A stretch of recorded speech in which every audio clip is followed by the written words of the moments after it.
को निशाना बनाया गया। अमेरिकी सैन्य अड्डों को ईरान ने दहला दिया है। ईरान लगातार अमेरिकी सैन्य अड्डों को निशाना बना रहा है। बड़ी खबर निकलकर सामने आई है।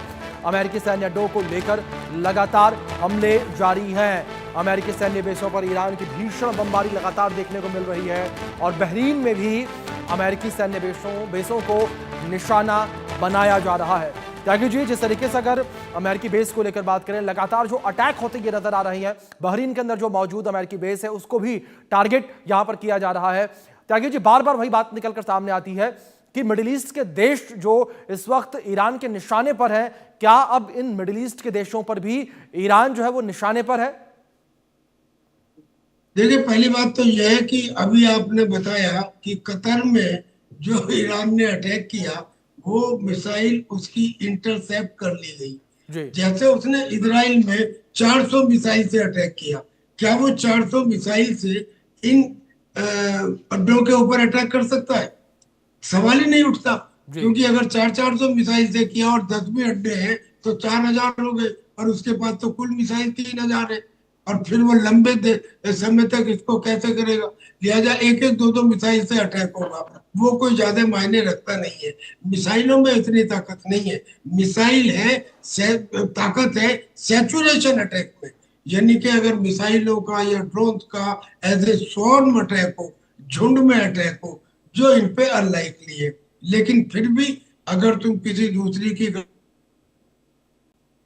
जैसे कतर में किया, कतर में उन्होंने कह दिया जी हमने तो इनकी मिसाइल को इंटरसेप्ट कर लिया, लेकिन चूंकि आपने अटैक कर दिया तो ही reserve the right of responding, और वो रेस्पॉन्डिंग में अगर वो अटैक करते हैं तो फिर वही सिचुएशन हो गई जो हम काफी देर से डिस्कस कर रहे हैं। लिहाजा बहुत मुमकिन है कि अगर ये इन मिलिट्री बेसिस के ऊपर अटैक करते हैं, so this can lead to a wider war, a wider war, at least covering the entire Middle East। बिल्कुल। त्यागी जी, दूसरी ओर जिस तरीके से स्थितियां इस वक्त बनी हुई नजर आ रही हैं, इन स्थितियों के बीच अगर हम सुपर पावर्स को लेकर बात करें, क्या आपको लगता है कि रूस का टकराव जो है वो भी यहां पर मिडिल ईस्ट में देखने को मिलेगा? क्या वो भी यहां पर अपनी भूमिका निभाता नजर आएगा? अभिषेक जी, उधार की ताकत वक्त पर काम नहीं आती जी।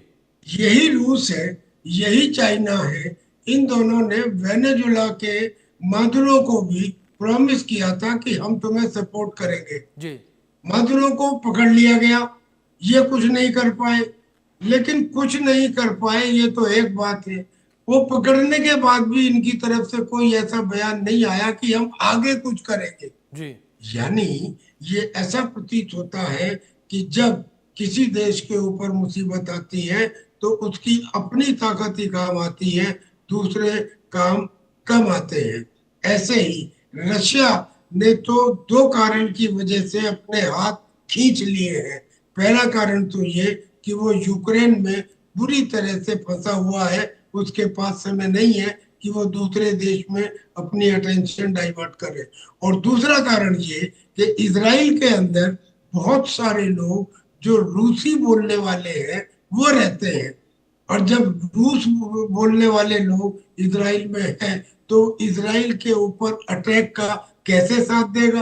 तो रशिया तो इसलिए आउट हो गया। अब बचा अमेरिका, वो चाइना।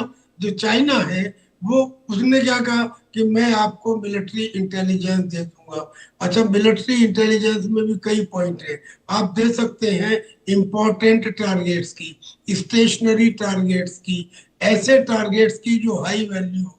लेकिन मूवेबल टारगेट, यानी कि जैसे अब्राहम लिंकन कैरियर है या दूसरे वारशिप थे, if they are on the voice and if they are moving, if they are manoeuvring at that time, ये इंटेलिजेंस पूरी तरह काम नहीं आती। और अगर काम नहीं आती तो फिर एक्सपेंसिव मिसाइल अगर निशाने पे ना लगे तो वो एक बहुत बड़ा नुकसान हो जाता है। तो कुल मिला के रूस और चाइना का वही रोल होगा जो ब्रिटेन और फ्रांस का था, जिन्होंने